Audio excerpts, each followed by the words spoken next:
Assalamualaikum warahmatullahi wabarakatuh. Sebagai ketua tim khusus, tim 6 yang dibentuk oleh Yayasan Baitur Rahman Ruteng, saya sedang bersama dengan anggota tim melakukan pembenahan manajemen Yayasan Baitur Rahman Ruteng. Yayasan yang badan hukumnya didirikan tahun 1989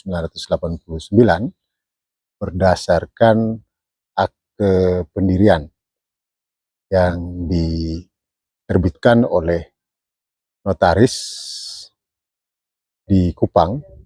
Lalu kemudian akte pendirian ini telah mengalami perubahan, akte yang diperbarui, dan kita juga sedang menggodok perubahan akte pendirian ini untuk lebih memaksimalkan peran fungsi Yayasan Baitur Rahman Ruteng yang memiliki sejumlah aset yang ditujukan untuk menggali, mengeksplorasi, lalu kemudian mengembangkan, meningkatkan potensi sumber daya umat Islam di Kabupaten Manggarai, terutama di Kota Ruteng. Nah, aset yang dimiliki oleh Yayasan Baitur Rahman ini ada Masjid Agung Baitur Rahman yang berada di Jalan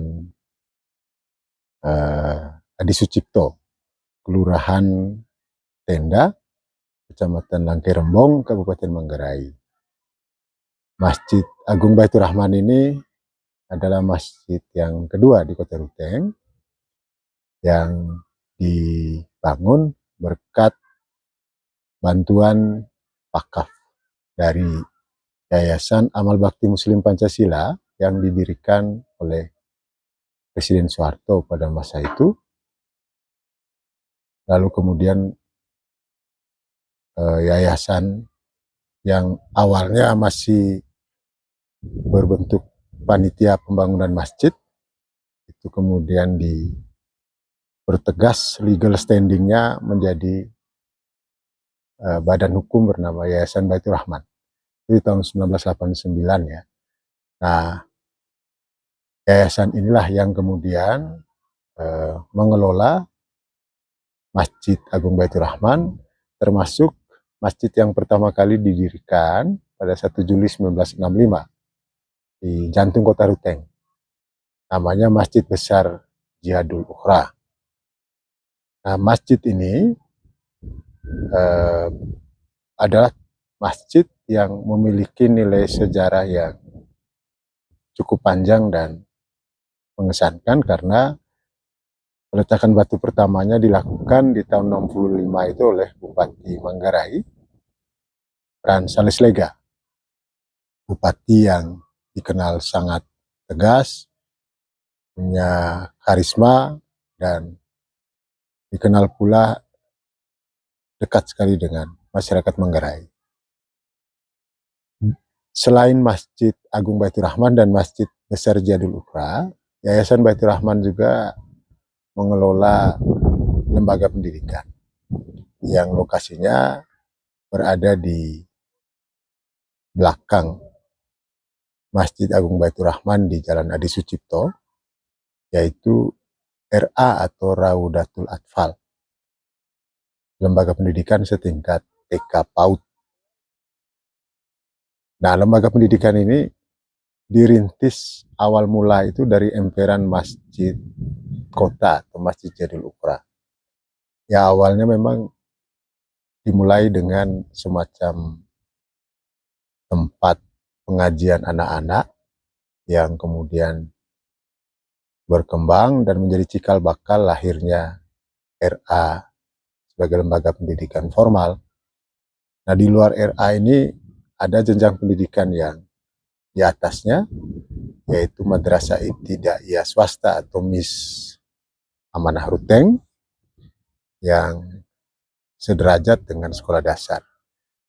Lalu ada Madrasah Sanawiyah, lembaga pendidikan setingkat SMP.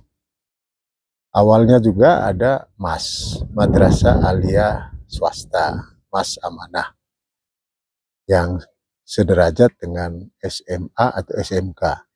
Tapi kemudian dalam perjalanannya, MAS ini dihibahkan kepada pemerintah yang kemudian bersalin nama lembaga pendidikan ini menjadi Madrasah Aliyah Negeri atau MAN 2 Manggarai. Nah, dua aset penting masjid dan lembaga pendidikan inilah yang saat ini sedang kita benahi, coba benahi ya manajemennya untuk lebih memaksimalkan fungsi masing-masing. Fungsi masjid ya, sebagai rumah ibadah umat Islam yang tidak saja digunakan untuk ibadah mahdo atau ibadah ritual, tapi juga untuk kegiatan-kegiatan yang bersifat ibadah muamalah, ibadah sosial keagamaan, bahkan termasuk juga kita coba mengembangkan nanti usaha-usaha lain di bidang sosial keagamaan, yaitu di bidang sosial ekonomi dan bisnis. Sehingga kedua masjid ini juga bisa lebih maksimal fungsinya, tidak hanya sebagai rumah ibadah mahdo, tempat sholat, 5 waktu maupun hari-hari besar Islam, tapi juga kegiatan-kegiatan lain di luar ibadah mahdo. Termasuk sekolah. Sekolah juga sedang kita benahi manajemennya, ya, agar lembaga pendidikan yang usianya rata-rata sudah di atas 20 tahun ya, RA malah sudah lebih dari 50 tahun. Kalau dilihat atau dihitung dari dirintis awal mulanya itu sekitar awal tahun 70-an. Nah, tim 6 atau tim khusus pembenahan manajemen masjid ini memang sudah saatnya dibentuk dan kami sedang menggodok draft konsep pengembangan dengan standar penilaian berdasarkan quality control yang melibatkan seluruh komponen ya sumber daya yang ada, sehingga upaya-upaya pembenahan ini itu secara bertahap lambat laun akan membawa perubahan yang lebih berarti, lebih menjanjikan ya, sehingga fungsi masjid itu juga lebih maksimal, fungsi sekolah juga bisa lebih maksimal dalam melayani kebutuhan untuk meningkatkan kualitas SDM yang berbasis Islam. Ya, saya kira memang tidak mudah memang, karena pasti akan selalu ada tantangan. Ya. Kalau sebut itu ada masalah, ya. Dan masalah itu yang sedang kita benahi. Nah, masalah-masalah yang muncul ini memang misalnya di masjid, ya, di lingkungan Masjid Jihadul Ukhra dan Masjid Baitur Rahman. Ya, fungsi takmir yang selama ini dianggap belum maksimal, akhirnya kemudian melalui tim ini kita coba membuat draft konsep yang tujuannya adalah untuk membuat agar fungsi masjid ini itu tetap di bawah kontrol. Ya. Jangan sampai kemudian timbul masalah-masalah yang dapat mengganggu kenyamanan umat Islam dalam beribadah. Jangan sampai kemudian muncul ya, riak-riak yang bisa mengganggu lingkungan di sekitar masjid. Ya, memang SOP atau standar operasional prosedur itu akan menjadi rujukan teknis. Ya, misalnya Masjid Jihadul Ukhra itu selalu ada keluhan, ya, keluhan segala macam orang dari latar belakang yang macam-macam itu bisa keluar bebas ya, ke masjid di kota itu untuk ya buang hajat, buang air besar, buang air kecil. Padahal ini kan rumah ibadah. Ya. Orang yang masuk masjid dan menggunakan air di masjid itu sebenarnya tidak tanpa aturan. Ya. Mereka harus tahu etika. Ya, karena masuk masjid untuk menggunakan air, masuk ke toilet di masjid, itu kan tujuannya untuk ibadah. Ya. Dalam Islam itu sebelum melaksanakan sholat di dalam masjid, orang harus membersihkan hajat besarnya, hadasnya, ya. Baik buang air kecil maupun buang air besar. Tapi bagi orang yang tidak beribadah, hanya sekedar numpang lewat atau tinggal di sekitar wilayah masjid karena berbisnis, berusaha, hanya karena kebelet ingin buang air, lalu menjadikan masjid seperti WC umum. Ya, lalu kemudian ada juga orang-orang lain yang ya dengan seenaknya juga melakukan hal yang sama. Saya kira ini karena memang masjid kota atau masjid Jadil Ukhra ini sudah lepas dari kontrol ya. Ya, pengawasan yang selama ini memang akhirnya dimanfaatkan ya, tanpa aturan.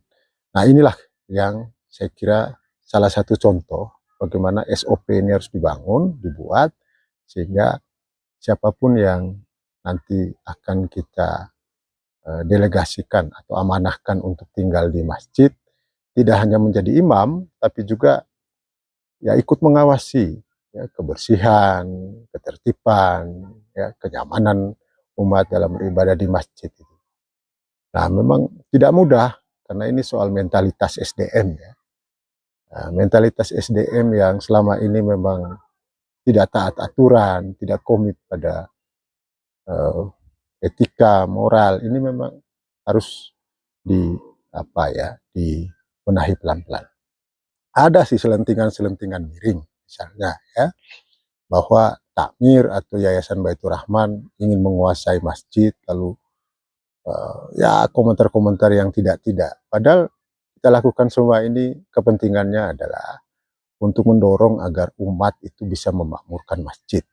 Jangan ada intrik, jangan ada friksi, jangan ada kepentingan pribadi dan kelompok ya, yang dibawa-bawa ke masjid, lalu kemudian merusak suasana peribadatan yang ada di lingkungan masjid. Gitu.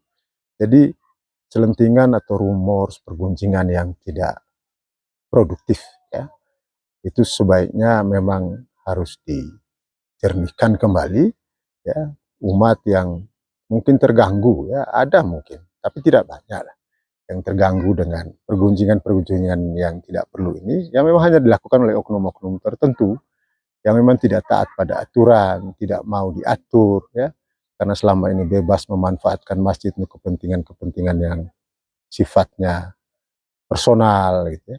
Ini memang harus dibenahi kembali.